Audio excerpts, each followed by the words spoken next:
Hey everyone! So, in Judaism, you've got two main pillars: the written Torah, which is the foundational text, and the oral law, which is this massive body of tradition that explains how to actually apply those commandments.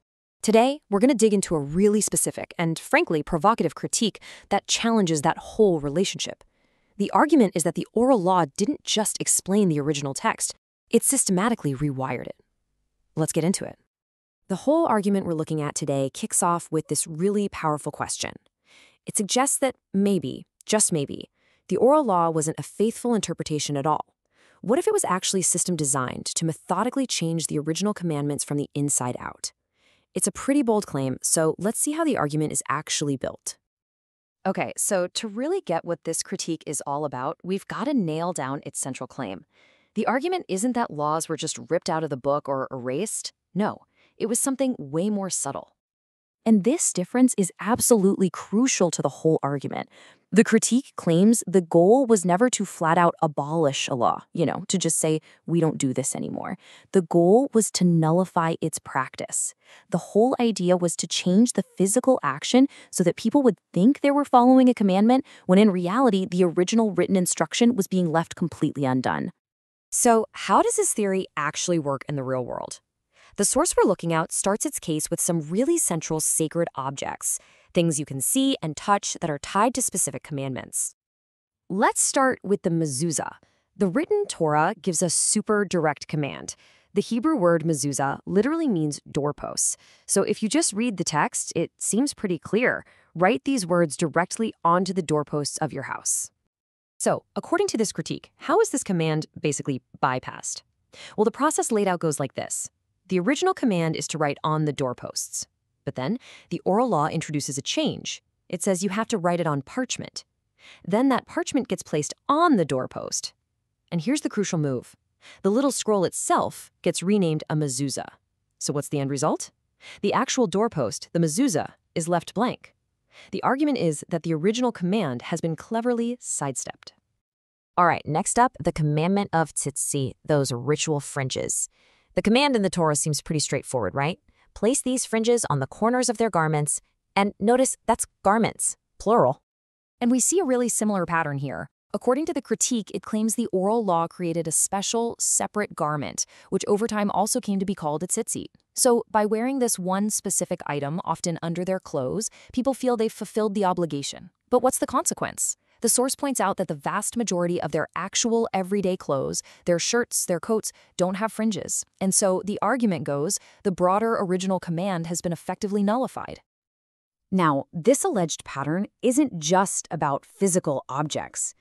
The critique we're looking at says the same logic was applied to the very fabric of daily life. Everything from blessings to how you even measure time. Okay, let's look at the grace after meals blessing. The text says, when you eat and are satisfied, you bless God for the good land. Now for this argument, the key phrase is eat and be satisfied. The source we're examining says this command got changed in two key ways.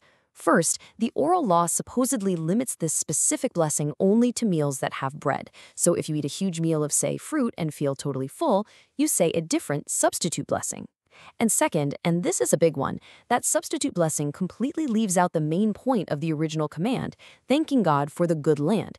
So from this perspective, the command is both narrowed and completely rewritten.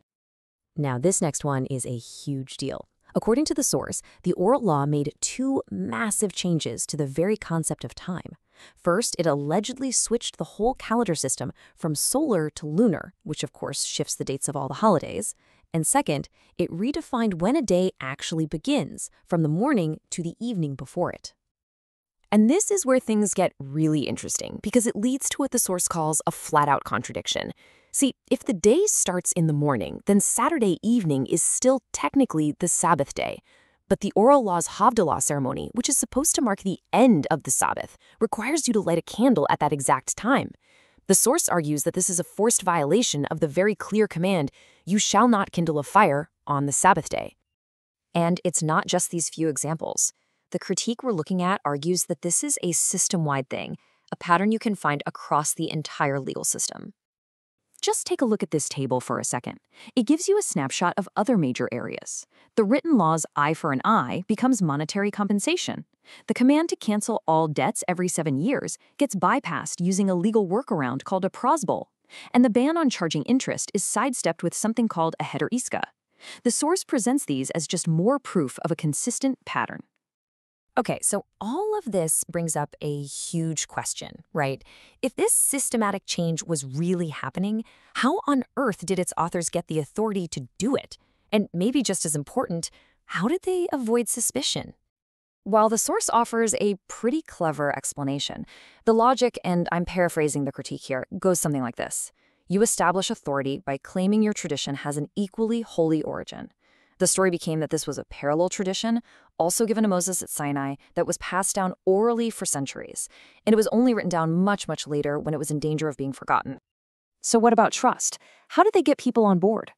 The argument is that they did it by actually appearing more religious, more pious than the original laws seemed to demand. They added more laws. They created fences around the Torah to stop people from even accidentally sinning, and they formalized prayer. They seemed so zealous and devout that, the argument goes, it became really hard for anyone to question their motives. So after laying out all this evidence, this pattern of alleged nullification, and the methods used to build authority, the source we've been walking through reaches its final and pretty shocking conclusion.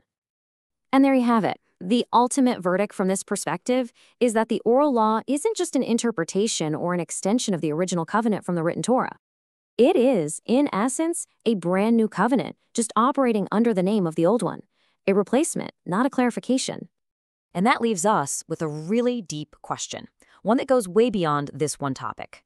For any tradition, any legal system, any sacred text, at what point does interpretation cross a line and just become a total transformation? When does commentary become so powerful that it effectively creates a new text altogether? It's a fundamental question about authority, tradition, and what things really mean. Thanks for joining us for this explainer.